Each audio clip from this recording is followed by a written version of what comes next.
ساعت 10 دسته چی باید خیلی دیر کرد پشمی اتاق اومدم گفتم بیایی نبا دیر کرد چی جوشی اومد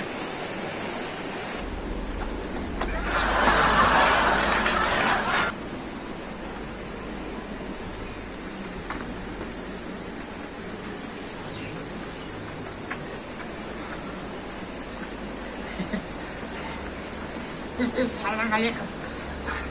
اوخی من خونتون اومدیم کاش ببینه یکی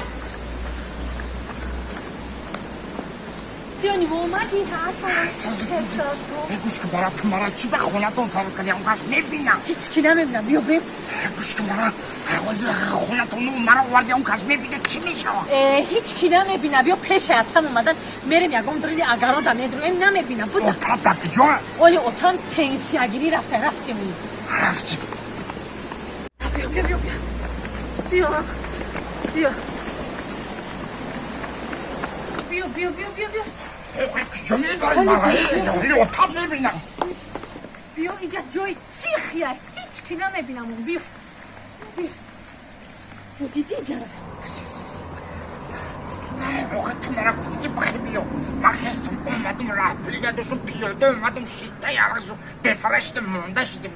چی کنم یک نازو خیلی یکی خونگی تون بیا ببینه چی میگیم به عیب بشه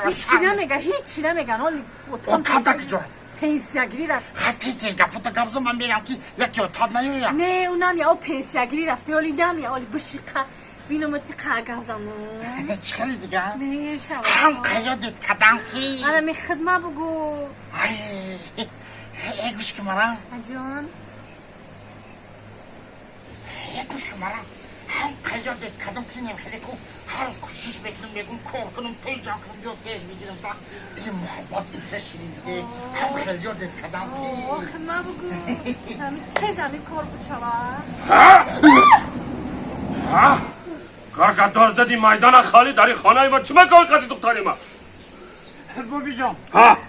گوش که مرا نمی دختری تکون مرا نغز ببینه فهمیدی من گفتم من نمیام تلفن کردی تیز بیا گفتم من راه پلی ندارم گفت که اتاق پنسیاگیری رفته بیا یا گفت راه پلی بتم ببرم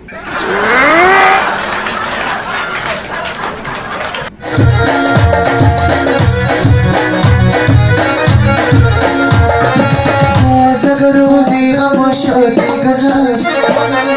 در تلاش روزگاری زندگی با زخم آوا خیرون مافینا پیدا شدن در آسمان با زخم آوا خیرون مافینا پیدا شدن در آسمان شب خیلی